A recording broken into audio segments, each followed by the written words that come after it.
अगर आप भी धर्मेंद्र निर्मल या अनिल यादव का बंशीधर चौधरी का गाना सुनना चाहते तो चैनल को सब्सक्राइब करें, कमेंट करें, क्योंकि नए नए गाने आपके पास जल्द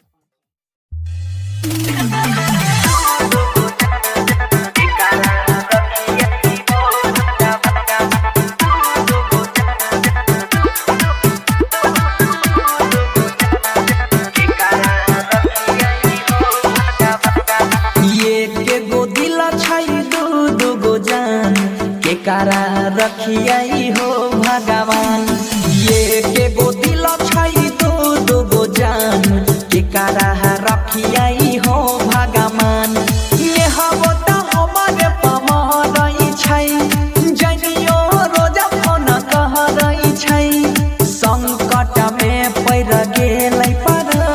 ये कहीं गो दिल छई दो गो जान के कारा रखियाई हो भगवान।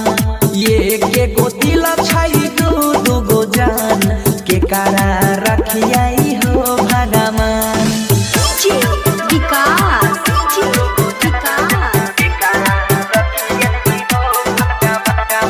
मटियार कला सीतामढ़ी, मटियार कला सीतामढ़ी।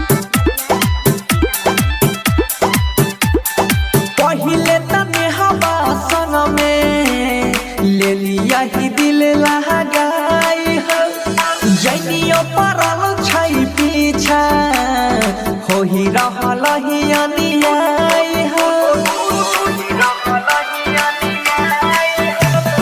पहिले तने हवा संग में ले लिया ही दिल लगाई हो जनियो परल छई पीछा हो ही रहल ही अनियाई हो। दोनों बुझाई छई दिल के दुकान के कारा रखियाई हो भगवान। ये के गो दिल पर दू गो जान के कारा रखियाई हो भगवान। ये के गो दिल छई दू गो जान के कारा रखियाई हो भगवान।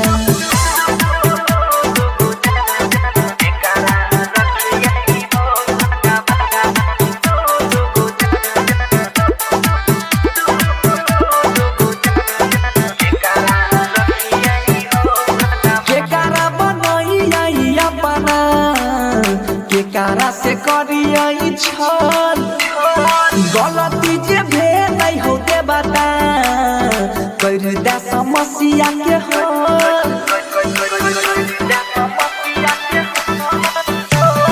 के कारा बनहियई अपना के कारा से करियई छल बनसी से भेल नहीं गलती होते बता करने समस्या के हल। सुहरान के कारा रखियाई हो भगवान। ये के गो दिल पर दू गो जान के कारा रखियाई हो भगवान। नेहबो त हमारे पमरई छई जनियो रोज फोन करई छई खतरा में डोलै छई पर। ये के गो दिल पर दू गो जान के कारा रखिया